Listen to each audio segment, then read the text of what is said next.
পার্টির সংগঠনের একটা কলার গাছকেও আমরা মানতে রাজি আছি, কিন্তু উনি এই বিধানসভার ভোটারও নয়, উনি বাংলাদেশি।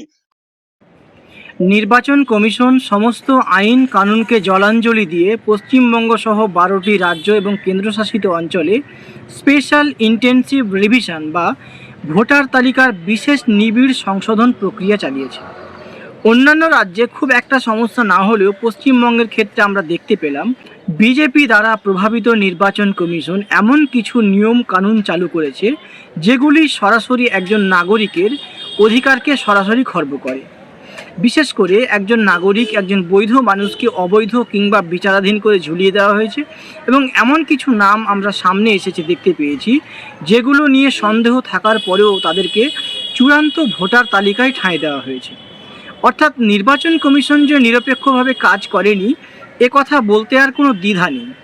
তারপরে আমরা দেখতে পেলাম বিজেপি এবং তৃণমূলের বেশ কয়েকজন প্রার্থী রয়েছেন যাদের নাম আন্ডার অ্যাডজুডিকেশন কিংবা বিচারাধীন রয়েছে। তাহলে একজন বিচারাধীন প্রার্থী যিনি ভোট দিতে পারবেন কি পারবেন না এ নিয়ে যখন একটা অনিশ্চয়তা আছে, তারপরেও তৃণমূল কংগ্রেস এবং বিজেপি তাদেরকে প্রার্থী করেছে। অর্থাৎ তারা জানেন আমরা হাই প্রোফাইল, অর্থাৎ আমাদের নাম ক্লিয়ার হয়ে যাবে এবং আমরা এই নির্বাচনে অংশগ্রহণ করতে পারব। যদি তাই হয় তাহলে বাকি 60 লক্ষ মানুষের ভবিষ্যৎ কেন ঝুলে থাকবে?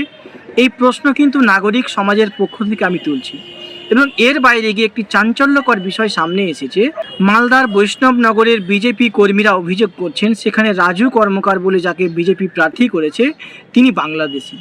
একজন বাংলাদেশিকে বিজেপি প্রার্থী করেছে বলে অভিযোগ করছেন খোদ বিজেপির কর্মীরাই। যে বিজেপি বারবার দেশের সুরক্ষার কথা বলে, যে বিজেপি বারবার বহিরাগত তাড়ানোর নাম করে এদেশের হাজার হাজার বৈধ নাগরিককে বেনাগরিক করার ষড়যন্ত্র করছে, সেই বিজেপি আবার বাংলাদেশিকে প্রার্থী করছে। এটা আমার বক্তব্য না, শুনুন বিজেপি কর্মীদের বক্তব্য। আজকে বৈষ্ণবনগর বিধানসভার পার্টি অফিসের সামনে আমরা বহিরাগতকে মানতে চাই না।